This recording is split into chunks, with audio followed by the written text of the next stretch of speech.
Hello, my name is Fabian Frös. I'm a professor at the University of Göttingen.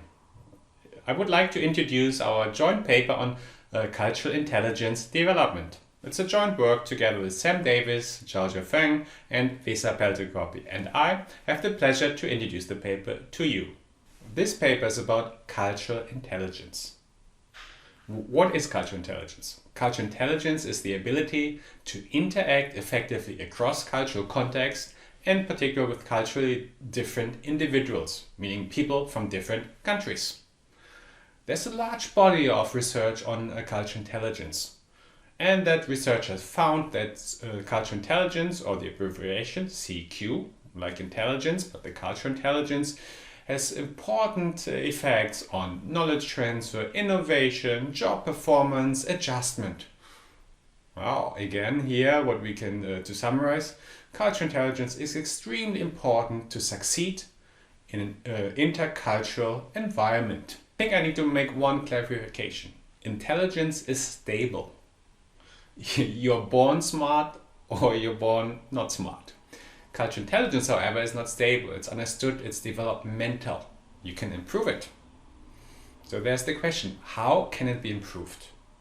Prior research found probably this one way of improving it, maybe the golden way, would be through international experience.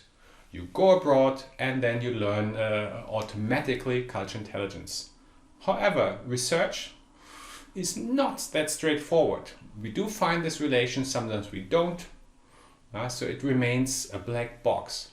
Whether and how international experience can improve cultural intelligence. And that's exactly the question we address in our project. So we looked into the relevant literature. We did literature research, sat together in our research team and thought about what would be the explanatory theories and factors. So one very obvious choice was then experiential learning theory, because we're interested in the international experience people gain abroad.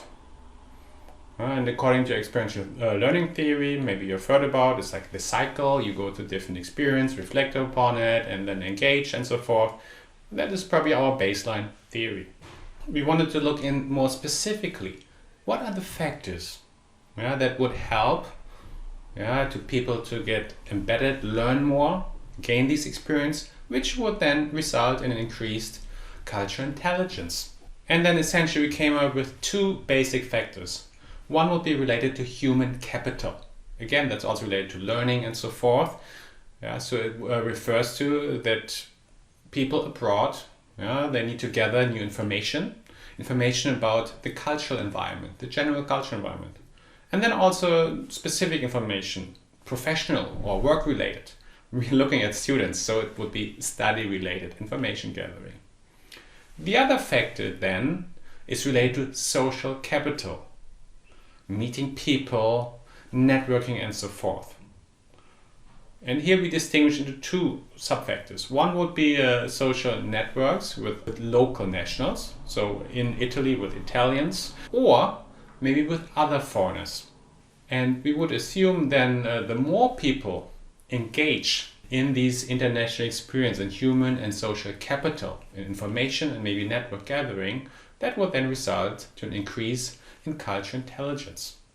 We also go one step further. We wanted to know what predicts this human capital and social capital development. When in a foreign country, one of the key variables we thought about would be proactivity. If you're outgoing, because in a foreign country, if you just sit and wait, not much might happen. So you need to be outgoing, proactive, seek these opportunities, seek information gathering and network gathering, human and social capital. You go out, and then you have the opportunity to engage and obtain and develop human capital. And that eventually then relates from proactivity to human and social capital, then to an increase in cultural intelligence. Then we conducted an empirical study. We designed a survey, collected data. We did a three-wave design in T1 shortly before the semester, in T2 then towards the end of the semester, and then again After the completion of the semester, after they've returned, we surveyed people again because we want to have a before, during, because we want to measure the experience, it's a process, and then later also after to compare before and after values. Altogether, we were then able to obtain responses from 167 exchange students at a major German university. You can guess which one. Average of respondents was 22 years. They're university students, and they came from various countries. As it's quite common, the majority of foreign students come from China, so it was also in our survey. We had quite a few Italians, and then all over the place, mostly Europe, but also from very far regions. In terms of measures, we used established scales. Here you can see a list. You can also check out our paper for further details. We also entered various control variables. As indicated before, cultural intelligence was measured before and after. So we can see an increase in cultural intelligence because that's what we were interested in.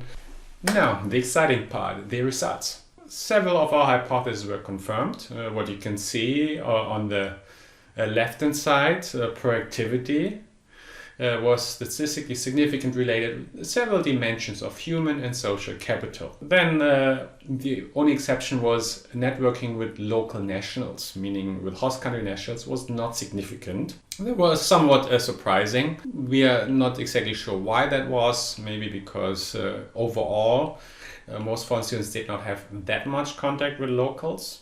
And then maybe also some other factors we can't explain in this study, but maybe that would be a future study, work for a future research project. Then interestingly also, among these factors, only 2 factors then had an influence on an increase of cultural intelligence. That was information gathering looking at the cultural aspects, such as visiting cultural sites, museums, not related to study or work, but that really had a substantial effect on the increase of cultural intelligence. Among the social capital aspects, networking with other foreign nationals also helped increase cultural intelligence. So overall, you can see some of our hypotheses confirmed, but not all of them. The implication then of our study is, I think in terms of theoretical contribution, one major contribution as we see it, that we opened up the black box. Why do some people gain more or increase their cultural intelligence more from international experience than others? We applied experiential learning theory and then looked at the different factors. And we saw that both aspects of human and social capital development contributed to an increase in cultural intelligence. Then in this model also we looked into proactivity, which can be also considered as a personality trait, which is very beneficial in this context. So these are the theoretical contributions. Now turning to practical implications. One finding, because based on our finding, is that if going abroad, be proactive. That would really help you to develop your human and social capital. And from an organizational perspective, that could also mean maybe they could select people with these traits or provide training to be more proactive. Also myself, I'm probably more a shy person, but I know in certain situations I need to be more proactive to learn how to get things done. In a foreign environment, that would be also such a recommendation. Then as we've seen among these different factors, that cultural human capital and also social interaction with other foreigners are beneficial, that would also lead to the recommendation to engage more in such kind of opportunities, or from an organizational perspective, trying to promote that. Not just focusing on work and study, but also looking beyond that, at the general cultural human capital, which is very helpful to improve cultural intelligence. All right, I think that's it, what I want to share with you. I hope you found this interesting. Thank you for your attention.